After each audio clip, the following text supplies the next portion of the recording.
सांख्य तत्व कौमुदी।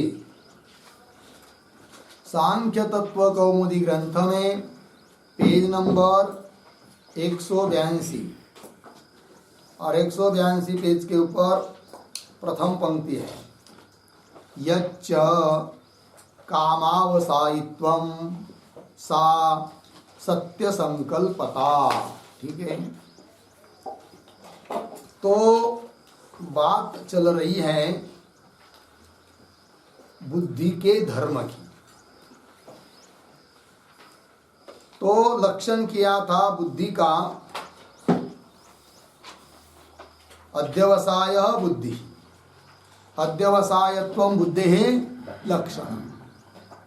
और उस बुद्धि के दो रूप बताए थे, सात्विक रूप, तामस रूप। तो सात्विक रूप वाली बुद्धि कौन है कि जिसके धर्म बताए थे 4, धर्म, ज्ञान, विराग, ऐश्वर्य।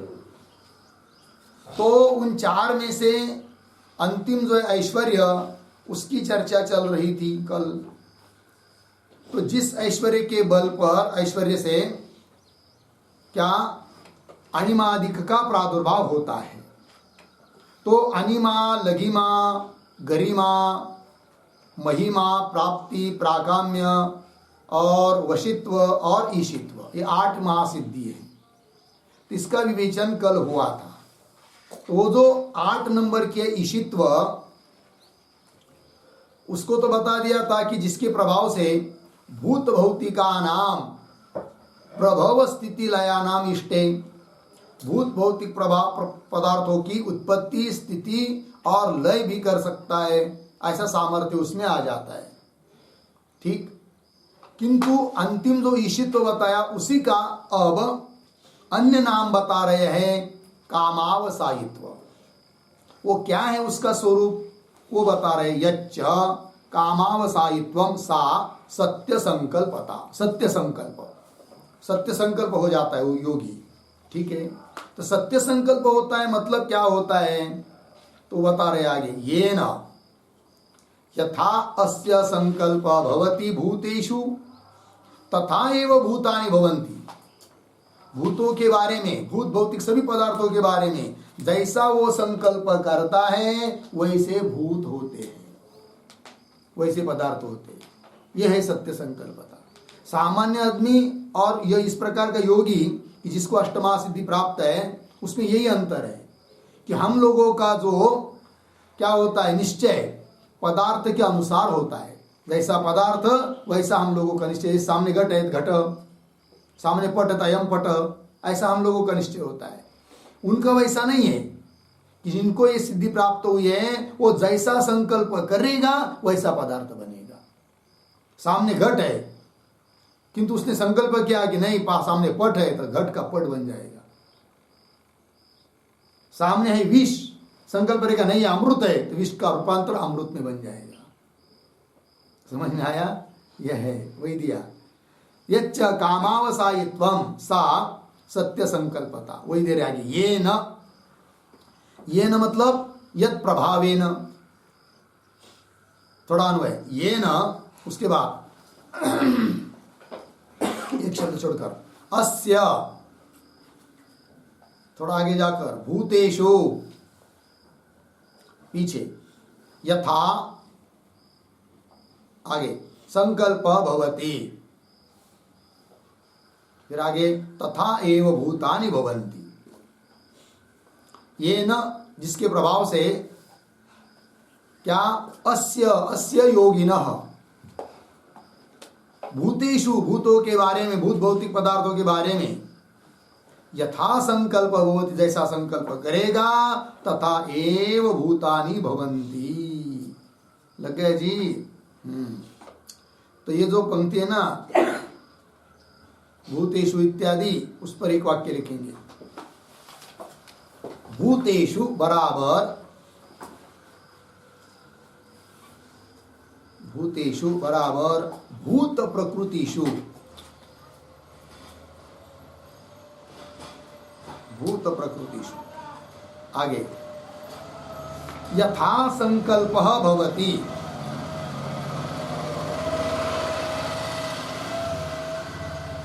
यथा संकल्प भवति बराबर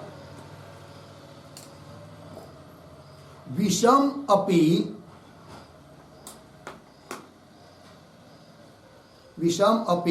अमृत कार्यम करोतु, अमृत कार्यम करोतु इति संकल्पयति चेत, इति संकल्पयति चेत तथा एव भूतानि,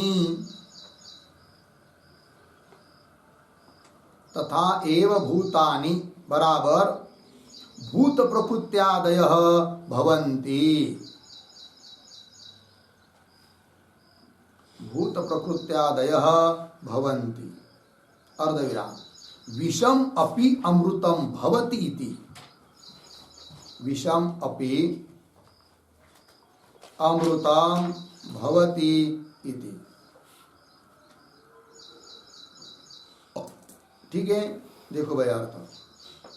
तो भूतेषु भूत प्रकृतिषु, भूत भूतों की प्रकृति ये सब यथा संकल्प भवति, मतलब विषम अपि अमृत कार्यम करोतु, ऐसा ही संकल्प करता है वो योगी जिसको सिद्धि प्राप्त हुई है कि विष भी अमृत का कार्य करे, तब ऐसा संकल्प करता है तो तथा एव भवति, अर्थात भूत प्रकृत्यादय भवन्ति, मतलब विष भी अमृत हो जाता है। लग गया पंक्ति? चलिए मूल में तथा एव भूतानि भवन्ति। आगे अन्येषां मनुष्याणां निश्चयाः निश्चेतव्यम अनुविधीयन्ते, योगिनः तु निश्चेतव्याः पदार्थाः निश्चयम्। ध्यान दीजिए पंक्ति में, वही बात स्पष्ट कर रहे हैं। तो अन्येषां इत्यादि जो पंक्ति है मूल में, उस अन्येषां के पूर्व में एक छोटा सा वाक्य लिखिए, अयोगिनाम, अयोगिनाम योगिनाम च भेदम आह, योगिनाम च भेदम आह अन्येषाम इति।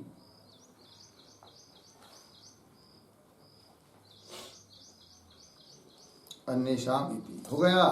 देखो अयोगी और योगी इन दोनों में क्या भेद है वो बता रहे अब।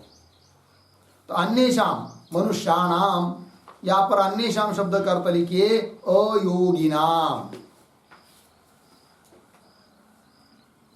अन्येषाम का मतलब अयोगिनाम मूल में।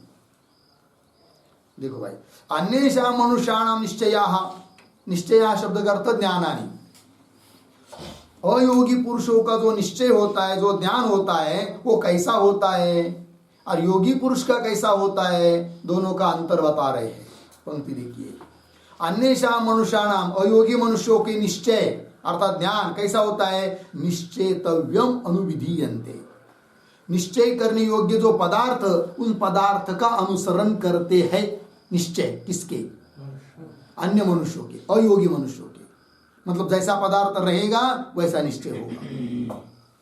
सामान्य लोगों के अनुविधीयन्ते लग गया, अनुगच्छन्ति अनुसरण करते हैं। अब योगी का क्या होता है, पंक्ति देखिए, योगिनः तु निश्चेतव्याः पदार्थाः निश्चयम, वाक्य पूरा कीजिए, पीछे का पद आएगा हाँ, निश्चयम अनुविधीयन्ते।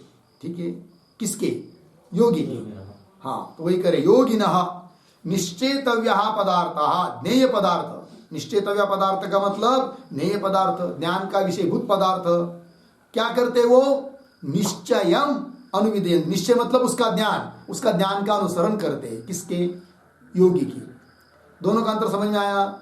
हम लोगों का निश्चय, हम लोग का ज्ञान कैसा होता है, जैसा पदार्थ रहेगा वैसा हम लोगों का निश्चय करना पड़ता है। घट है तो घट ही है, ऐसा बोलना पड़ता है हम लोगों को। घट को पट नहीं कह सकते। यदि सामने पट है तो पट ही कहना पड़ता है। यदि कह देंगे नहीं नहीं घट है पट, और बोल देंगे घट, तो लोग बोलेंगे झूठा बोल रहा है, क्योंकि पट का घट होगा नहीं हमारे यहाँ से, लेकिन हमारे कहने से। किंतु योगी के बारे में ऐसा नहीं है। योगी के निश्चय के अनुसार पदार्थ होते हैं, और हम लोगों का निश्चय पदार्थ के अनुसार होता है। दोनों में अंतर समझ में आया? चलो भाई, तो निश्चेतव्या पदार्था निश्चयम अनुविधीयन्ते, लग गया? ये बात हो गई। तो इस पर थोड़ा, ये जो पंक्ति पड़ी ना, इस पर थोड़ा सा लिख लेते हैं हम लोग टिप्पणी। अयोगिनाम तु अयोगिनाम तो विषयाधीनम ज्ञानम भवति, विषयाधीनम ज्ञानम भवति, अर्धविराम। योगिनाम ज्ञानम, योगिनाम ज्ञानम यथा भवति, यथा भवति तथा विषयाः परिवर्तन्ते, तथा विषयाः परिवर्तन्ते इति ज्ञानाधीनाः विषयाः, इति ज्ञानाधीनाः विषयाः, पूर्ण विराम। यथा यथा विषम अमृतम निश्चिनोति, विषम अमृतम निश्चिनोति तर्हि तर्हि अमृतम एव भवति इति भावः, तर्हि अमृतम एव भवति इति भावः। योगिनाम तु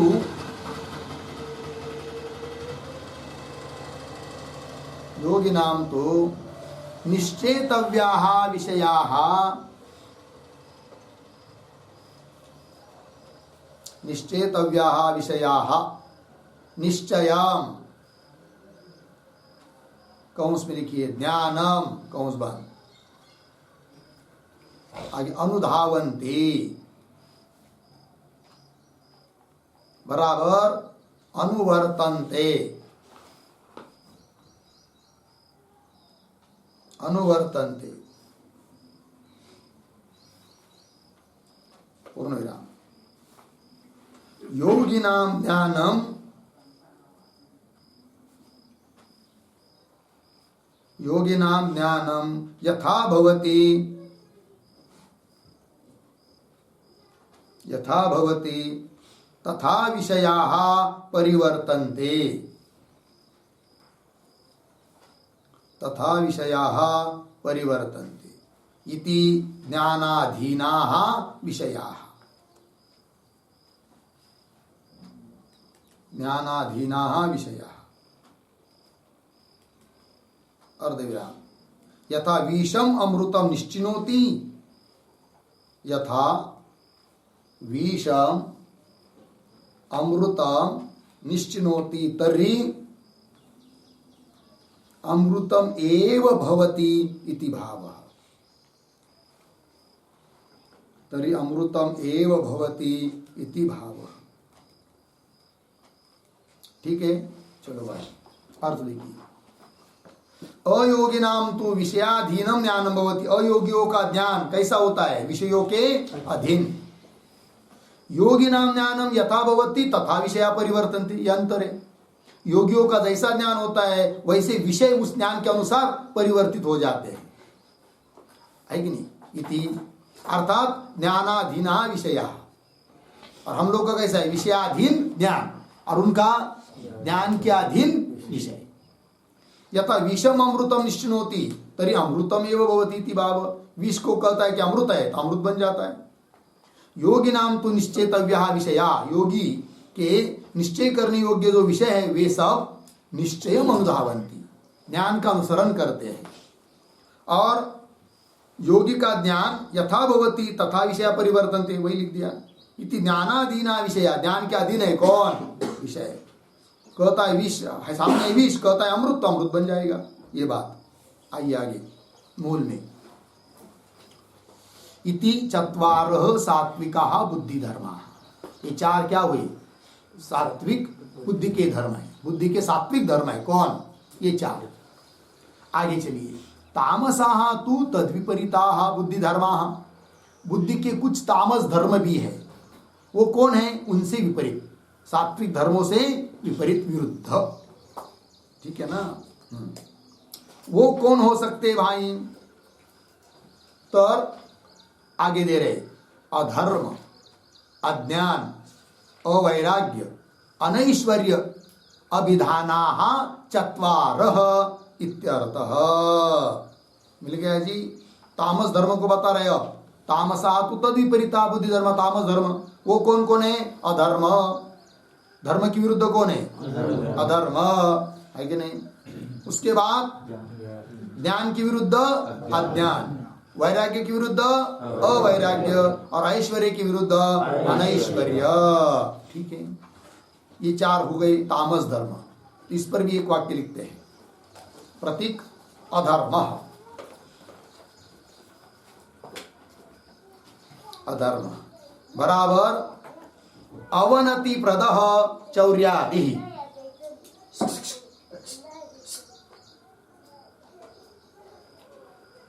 अधर्म बराबर अवनति प्रदः चौर्यादि, अर्धविराम, नरक प्रदश्च व्यभिचारादि। नरक प्रदश्च, नरक प्रदः च व्यभिचारादि, पूर्ण विराम। आगे अज्ञानम बराबर, अज्ञानम बराबर विवेक अग्रह, विवेक अग्रह, अर्धविराम, विपर्यय विकल्पाद्यात्मकः मकम, विपर्यय विकल्पाद्यात्मकम, पूर्ण विराम। आगे अविरागः बराबर, अविरागः बराबर विषय तृष्णा, विषय तृष्णा, पूर्ण विराम। आगे अनैश्वर्यम, पूर्ण विराम, एते तामसाः धर्माः बोध्याः, तामसाः धर्माः बोध्याः। हो गया ना? देखो भाई अर्थ, अधर्म क्या? जिससे अवनति होती, अवनति कराने वाला। उन्नति एक होता है, दो शब्द, उन्नति अवनति। उन्नति उत्कर्ष, अवनति नीचे जाना। ठीक है ना? अवनति प्रदः चौर्यादि, चोरी करेंगे तो क्या होगा जी? उन्नति होगी क्या अवनति होगी? अवनति होगी, है कि नहीं? हाँ। और व्यभिचार आदि, ये क्या है? नरक को देने वाले हैं। कौन? व्यभिचार आदि, नरक प्रदः व्यभिचार आदि। आगे अज्ञान क्या है? ज्ञान की विरुद्ध अज्ञान। अज्ञान मतलब विवेक का अग्रह, क्योंकि ज्ञान के शब्द, ज्ञान का अर्थ क्या है इनके यहाँ? ज्ञान मतलब प्रकृति पुरुष का विवेक, भेद ज्ञान, और अज्ञान मतलब दोनों का भेद ज्ञान न रहना, विवेक न रहना, विवेक का अग्रह, वही कह रहे।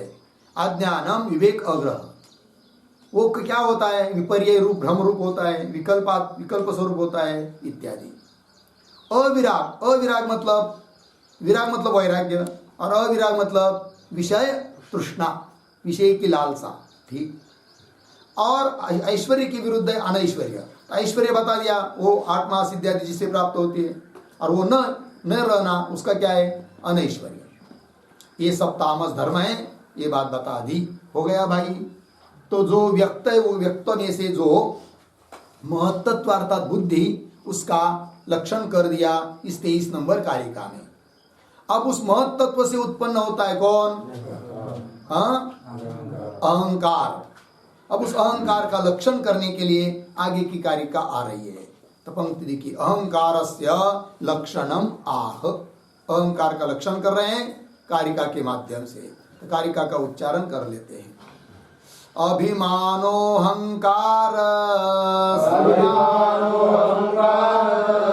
तस्मात् तस्माद्विदः प्रवर्तते सर्गः एकादशकश्च गणः तन्मात्र पंचकश्चैव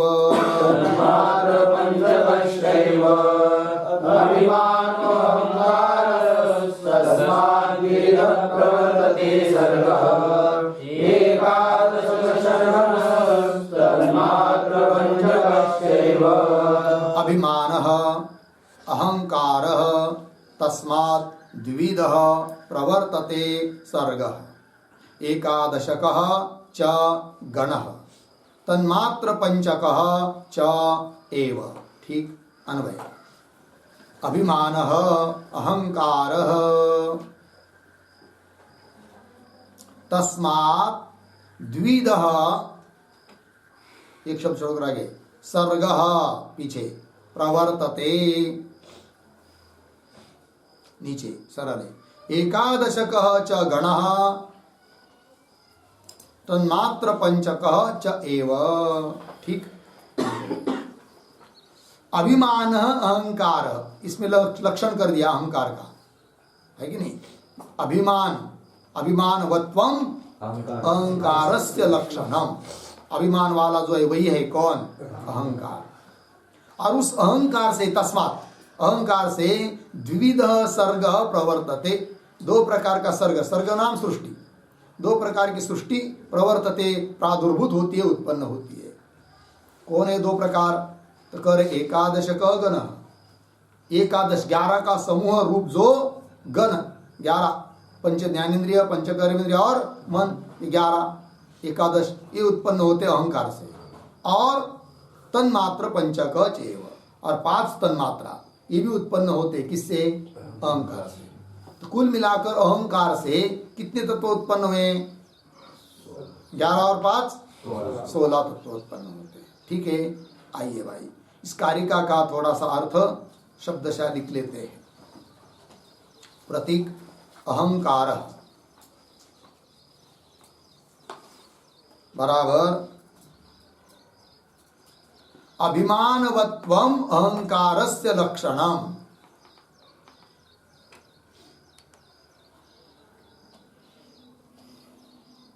अहंकारस्य लक्षणम अभिमानवत्वम अहंकारस्य लक्षणम पूर्ण विराम। आगे धर्मस्य अभिमानस्य धर्मिणः च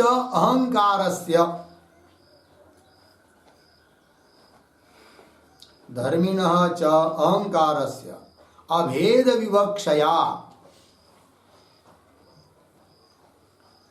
विवक्षया उदाहरण में अभिमानोहंकार इति उक्तम्। अभिमानः अहंकारः उदाहरण चिन्ह 1 इति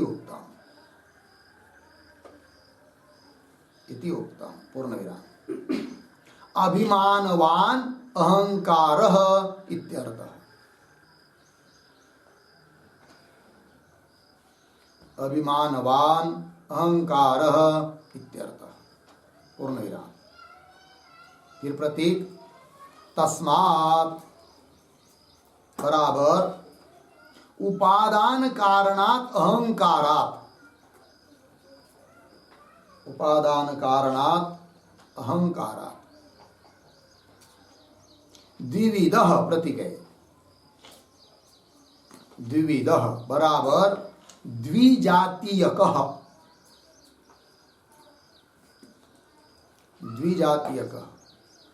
आगे प्रतीक सर्गः बराबर सृष्टि तत्वम्।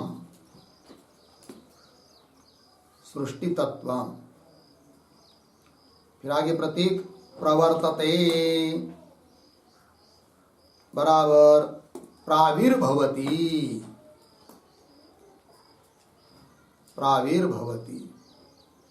पूर्ण विराम। तदेव आह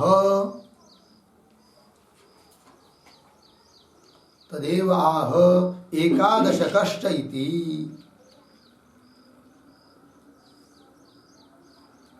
एकादश कष्ट इति हो गया। ठीक, देखो भाई यार, अहंकार क्या लक्षण है उसका? अभिमानवत्वम अहंकार से लक्षण है। किंतु मूल में तो अभिमान अहंकार इतना ही कह दिया, सामानाधिकरण्य। क्यों? अभेद विवक्षया, धर्म धर्मी का अभेद होता है, इस दृष्टि से कह दिया अभिमान अहंकार। वस्तुतः देखा जाए तो अभिमान धर्म है और धर्मी है कौन? अहंकार। अभिमान धर्म वाला जो वह है अहंकार, ऐसा लक्षण करना चाहिए। किंतु ऐसा लक्षण न करके क्या किया है मूल में? अभिमान अहंकार, अभिमान ही अहंकार है। ऐसा क्यों किया? धर्मधर्मी होते हुए भी धर्मधर्मी का अभेद होता है, इस दृष्टि से कह दिया। वही लिख दिया आपको टिप्पणी में, धर्मस्य अभिमानस्य, धर्म है अभिमान, और धर्मिणः च अहंकारस्य, धर्मी है अहंकार। उन दोनों का अभेद विवक्षया, अभेद कहने की इच्छा से मूल कारण ने कह दिया अभिमान अहंकार इति उक्तम। ठीक, वस्तुतः देखा जाए तो अभिमानवान अहंकार, ऐसा है, अभिमान वाला जो वह अहंकार। आगे चलिए, तस्मात्, तस्मात् का अर्थ कर दिया उपादान कारणात् अहंकारात्, उपादान कारण अहंकार से।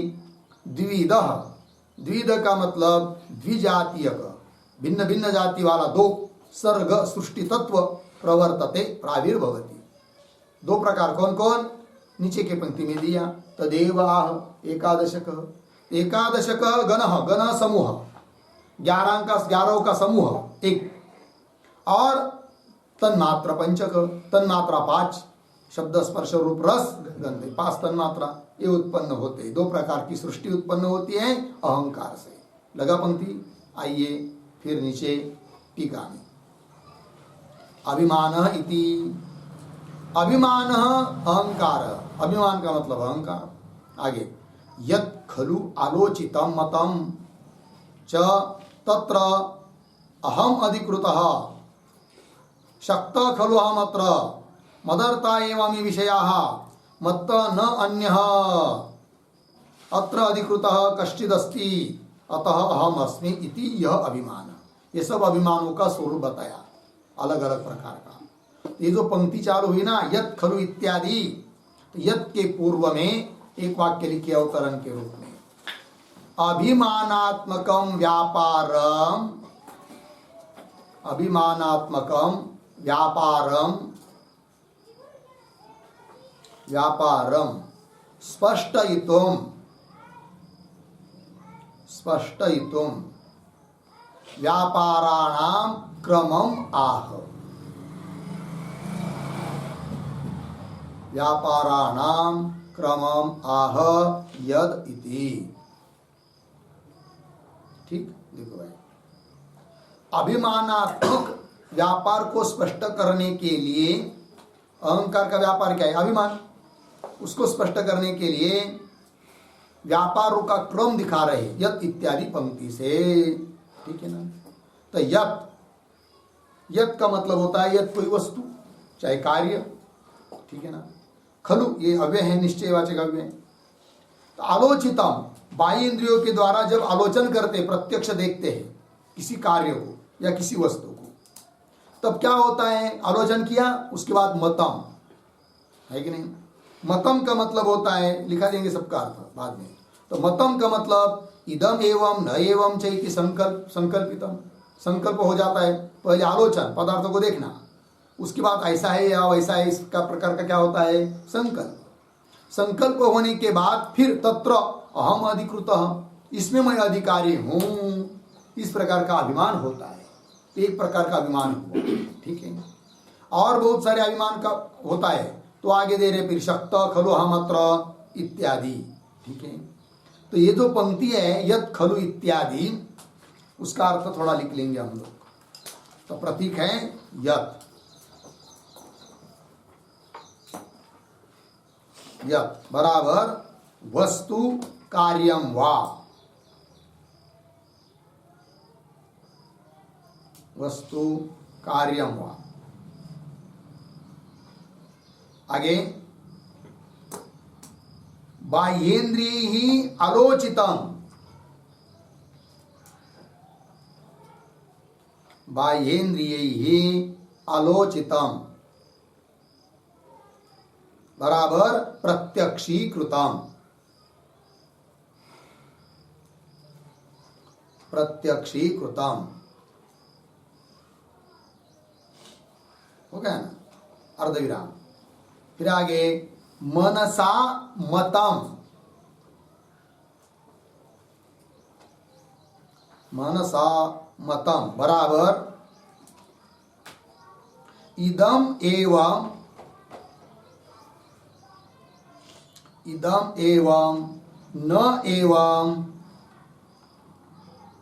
न एवं च इति संकल्पितम च, इति संकल्पितम च पूर्णविराम।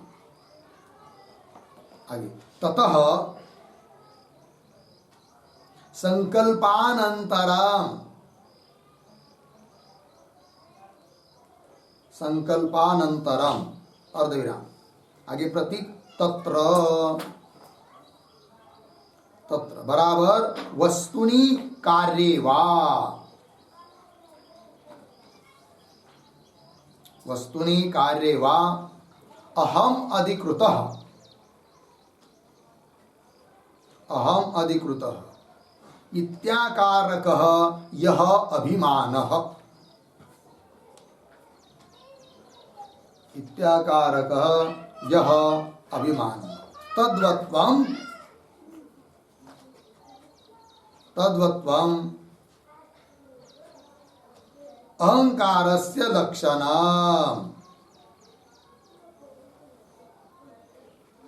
अहंकारस्य लक्षणम् पूर्णविराम। अयम् अभिमानः, अयम् अभिमानः स्वस्य अधिकारिता विषयः, स्वस्य अधिकारिता विषयः। ठीक पूर्णविराम। देखो भाई अर्थ, तो यद वस्तु, यद शब्द का अर्थ वस्तु चाहे कार्य, जब बाह्येन्द्रिय ही आलोचितम, बाह्येन्द्रिय के द्वारा चक्षुरादि के द्वारा क्या किया जाता है, आलोचन। आलोचितम मतलब प्रत्यक्षीकृतम, प्रत्यक्ष कर लिया। प्रत्यक्ष करने के बाद फिर मतम, मनसा मतम, मतम का अर्थ कर दिया इदम एवं न एवं च इति संकल्पितम, या ऐसा है या वैसा है, या ऐसा है न ऐसा नहीं है, इस प्रकार से क्या किया, संकल्प। उसके बाद संकल्प के बाद तत्र उस वस्तु अर्थात अथवा कार्य में अभिमान होता है, अहम अधिकृत, मैं इसमें क्या हूं, अधिकृत हूं। इत्याकार जो अभिमान, और उस अभिमान वाला जो है वही अहंकार, वह अहंकार का लक्षण बन गया। किंतु यह जो अभिमान है ना, अहम अधिकृत, यह अभिमान किस विषय है, कैसा है, तब बताया अयम अभिमान स्वस्य अधिकारिता विषय, अपने इसमें अधिकार है, अधिकारिता है, इस विषय यह अभिमान है। हर अलग अलग अभिमान का अलग अलग विषयता होती है। यह अभिमान का क्या है, स्वस्य अधिकारिता विषय यह अहंकार है, स्वयं अधिकारी है, इस विषय यह अहंकार है। लग गया। चलिए आगे, आगे पंक्ति आ रही है मूल में शक्तः खलु इत्यादि, किंतु शक्तः के पूर्व में एक छोटा वाक्य लिख के उतरा, अभिमानस्य एव,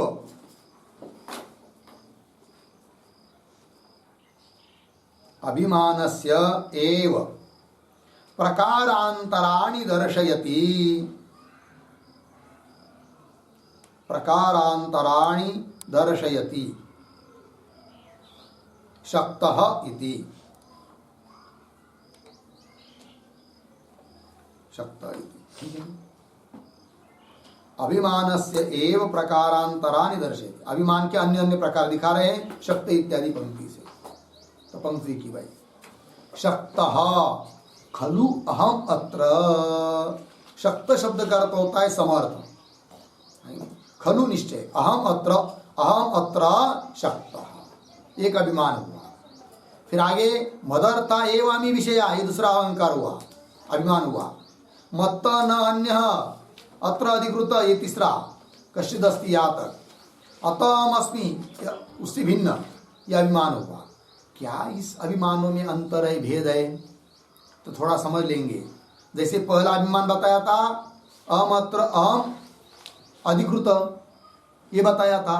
यह अभिमान कैसा बताया था? स्वस्य अधिकारिता विषय। अब आगे वाला जो अभिमान है खलु शक्त खलु अहमत्र, ये किस विषयक है?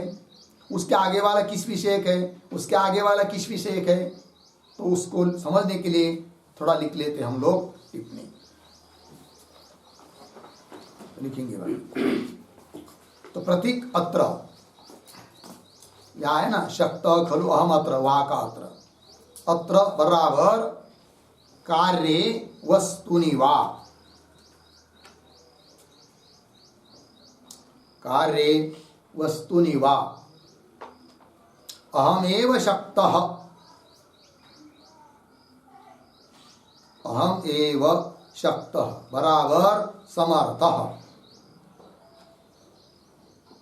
समर्थः अर्धविराम इति अभिमानवत्वं लक्षणम्, इति अभिमानवत्वं लक्षणम् अर्धविराम अयम अभिमानः, अयम अभिमानः कार्य निष्पादन सामर्थ्य विषयकः, कार्य निष्पादन सामर्थ्य विषयकः, कार्य निष्पादन सामर्थ्य विषयकः। ठीक है, पूर्ण विराम। फिर पैराग्राफ छोड़कर आगे के अभिमान के बारे में लिख लेते हैं। आगे क्या है मूल में?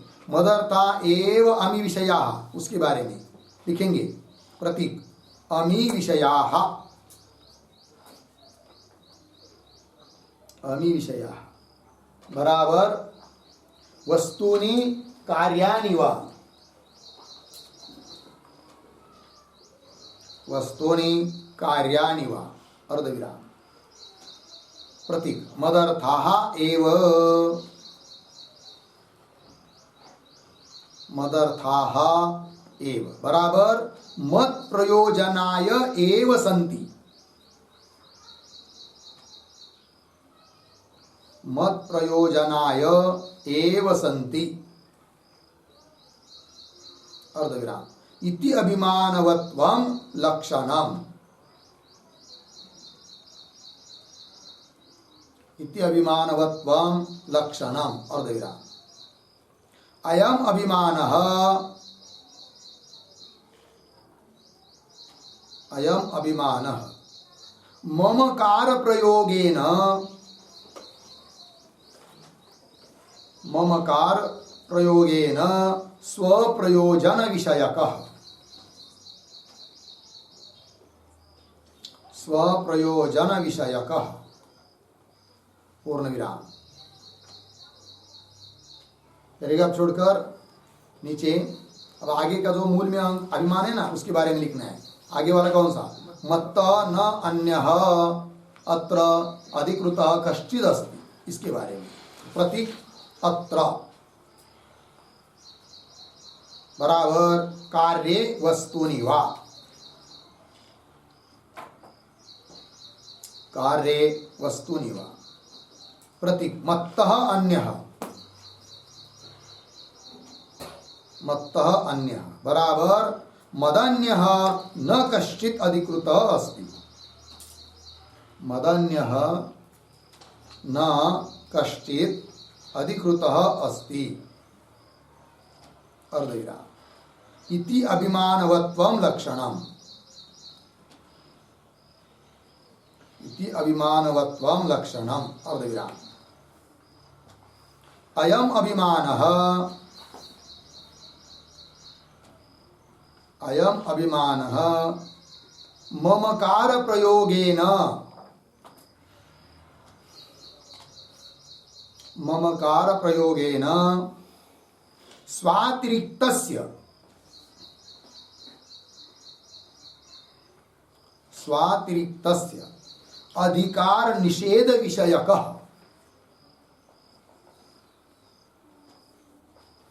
अधिकार निषेध विषयकः पूर्ण विराम। ठीक, आइए पुनः पैराग्राफ छोड़कर अब आगे का जो है ना अभिमान दूसरा, अतः अहम अस्मि, यह उसके बारे में प्रतीक। अतः बराबर, अतः बराबर मदन्ये न संति, मदन्ये न संति, अतः एव अहमेव अस्मि, अतः एव अहम एव, अहम, अतएव अहम एव अस्मि बराबर अत्र कार्ये प्राप्तः अस्मि, अत्र कार्ये प्राप्तः अस्मि अर्धविराम। इति अभिमानवत्वं लक्षणम्, इति अभिमानवत्वं लक्षणम् अर्धविराम। अयम् अभिमानः, अयम् अभिमानः सर्वोत्कृष्टः, सर्वोत्कृष्टः केवलः अस्तित्वमात्र विषयकः,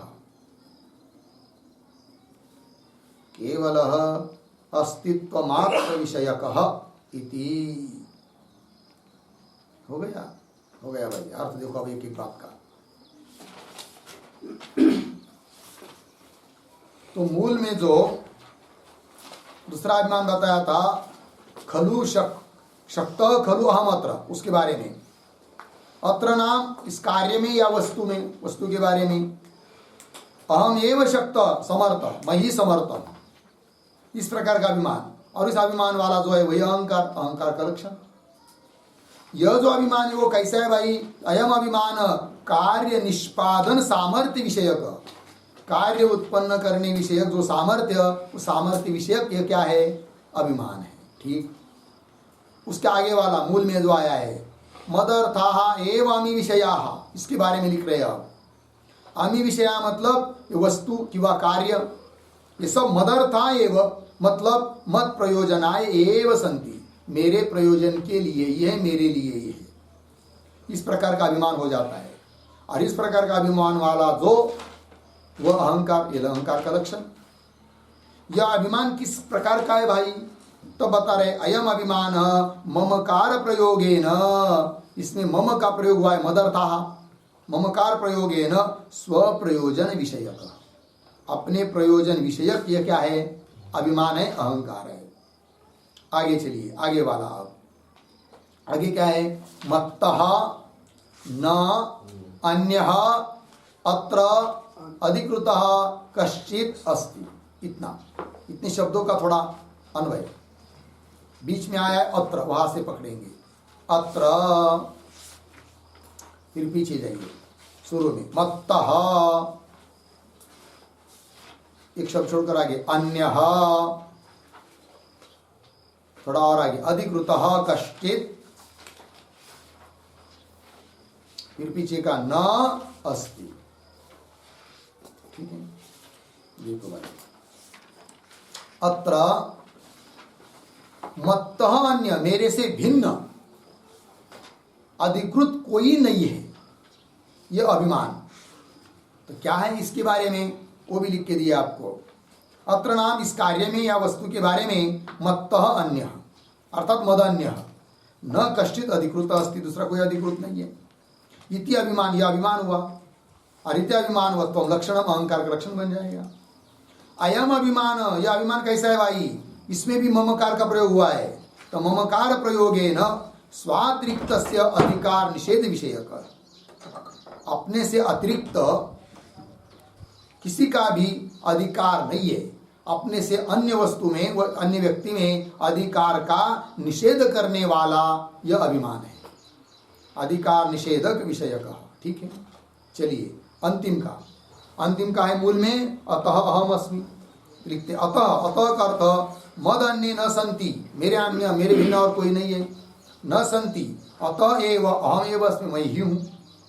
अत्र कार्ये, अत्र मतलब कार्य, प्राप्त अस्मि, इस कार्य में मैं प्राप्त हूँ। इति अभिमानवत्वम लक्षणम, ऐसा अभिमान वाला जो वह अहंकार। यह अब कैसा है भाई? अयम अभिमान सर्वोत्कृष्ट, सभी अभिमानों में उत्कृष्ट अभिमान है। क्यों? केवल अस्तित्व मात्र विषयक है, किसी उपाधि को लेकर नहीं है, केवल अस्तित्व मात्र विषयक अभिमान है। अतः यह सबसे श्रेष्ठ अभिमान है, उत्कृष्ट अभिमान है। ठीक, चलिए आगे। अतः अहम अस्मि इति यह अभिमान, इस प्रकार का जो अभिमान, सह असाधारण व्यापारवत्वात्, असाधारण व्यापारत्वात् अहंकार, ये जो है ना असाधारण व्यापार स्वरूप है। कौन? अभिमान है कि नहीं? यह अभिमान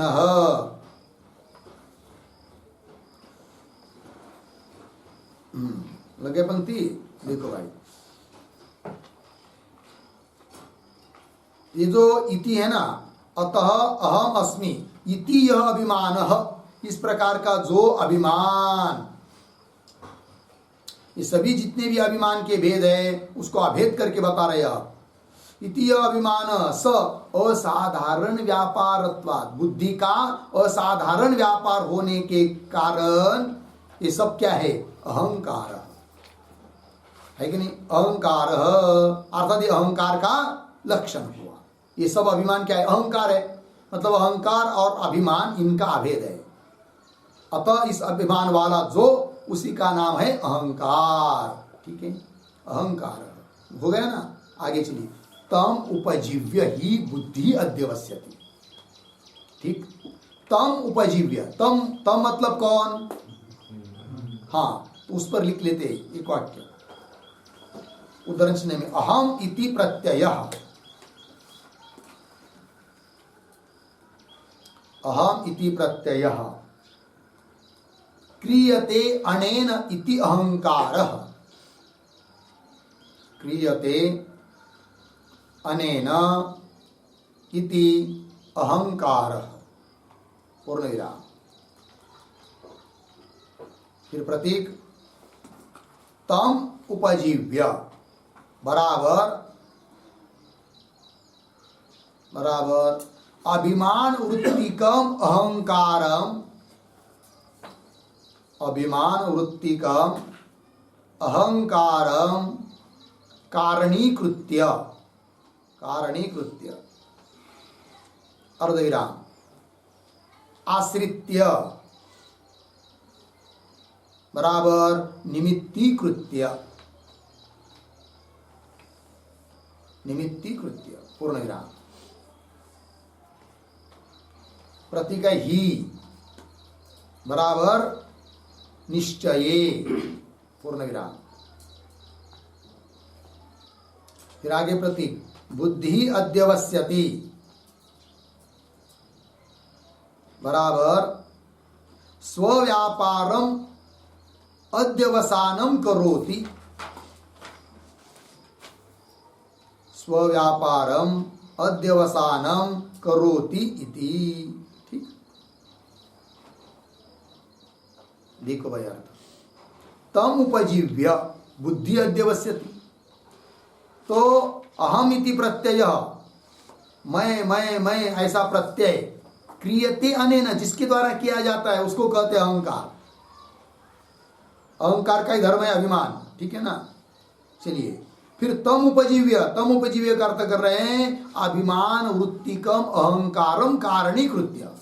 अभिमान रूप जो वृत्ति है जिसको अहंकार कहते हैं, तो उस अभिमान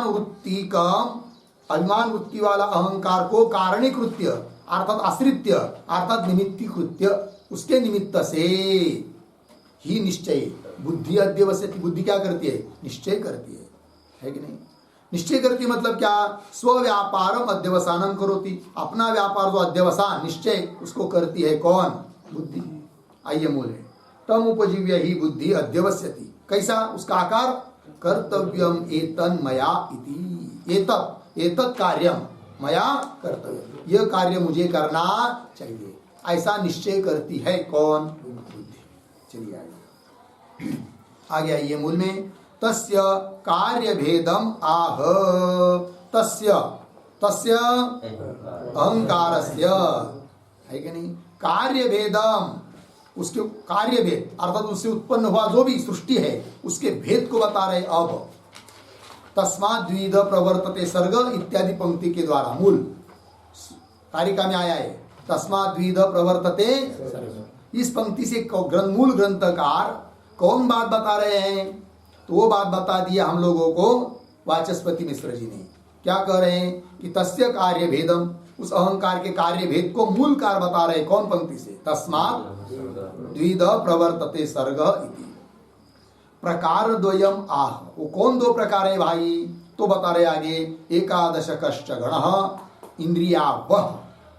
एकादश मतलब 11 का समूह, गण समूह, उनको कहते इंद्रिया वह। इंद्रिया मतलब इंद्रिय है नाम जिनका, ऐसे जो 11 वो उत्पन्न होते हैं किससे? अहंकार से। वही कहा एकादश कश्च गण इंद्रिया वह। लग गया आगे, पंच तन्मात्र पंचकः च, और 5 तन्मात्रा ये भी उत्पन्न होते किससे? अहंकार से। तन्मात्र पंचकः च एव।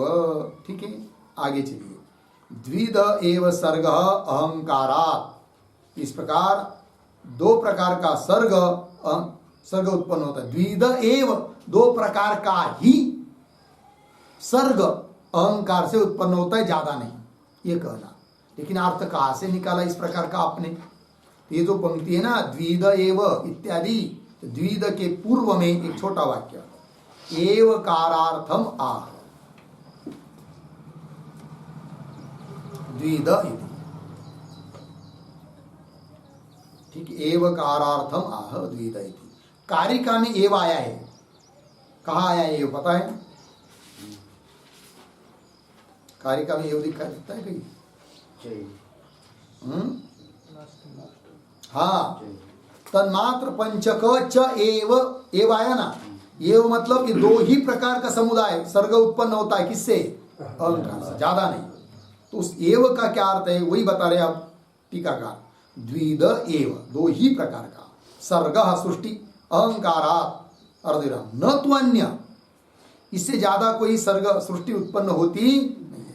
न तो अन्य इति एव कारेण अवधारयति। इस प्रकार एव कारेण, एव पद दिया है इसलिए अवधारयति निश्चित होती, निश्चय हो जाता है। हो गया जी, ये हुआ भाई 24 नंबर की कारिका पूर्ण हुई। अब आगे हैं 25 नंबर की कारिका, किंतु उसका विचार हम लोग कल करते हैं। ओम पूर्णमदः पूर्णमुदच्यते पूर्णस्य पूर्णमादाय पूर्णमेवावशिष्यते। ओम शांति शांति शांति।